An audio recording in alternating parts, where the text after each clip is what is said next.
Qu'est-ce qui se passe, monsieur? Franklin? Maman t'appelle. Il se révèle qu'hier soir, Franklin a tué André de ses propres mains, puis a détruit toutes les preuves. Il a nettoyé la scène, la transformant en un suicide apparent d'André. Le lendemain, la police découvre le corps d'André. Franklin est là, observant, comme s'il n'avait rien à voir avec tout ça. Mais soudain, Nixon s'avance vers lui. Qu'est-ce qui se passe, monsieur? Franklin? Maman t'appelle. Les policiers discutent du cas d'André. Ils suspectent tous que Franklin est le coupable. Si l'autopsie révèle qu'il ne s'agit pas d'un suicide, ils devront planifier l'arrestation de Franklin.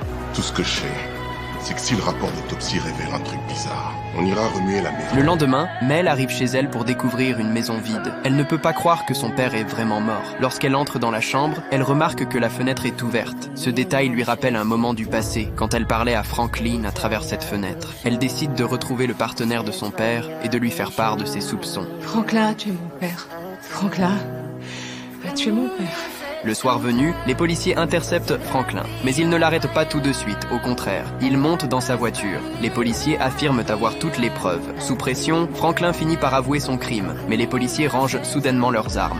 Il y a peut-être un moyen qu'on s'arrange tous les deux. Le tout-puissant dollar. Les policiers lui demandent de l'argent. Franklin accepte sans hésiter l'offre. Le lendemain, les policiers rencontrent Mel et lui mentent en lui disant que son père a été jugé comme un suicide. Mel est incapable d'accepter cela et ses émotions explosent. Peu de temps après, Franklin qui a abattu mon père.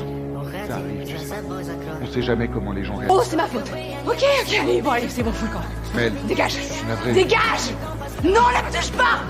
une veillée pour André est organisée. Franklin y assiste et feint de la sympathie pour la famille d'André. En voyant Franklin jouer son rôle, Mel ne peut plus contrôler sa colère et court hors de la pièce. Franklin tente de la réconforter, mais il n'avait aucune idée de ce qui allait se passer. Mel? Putain.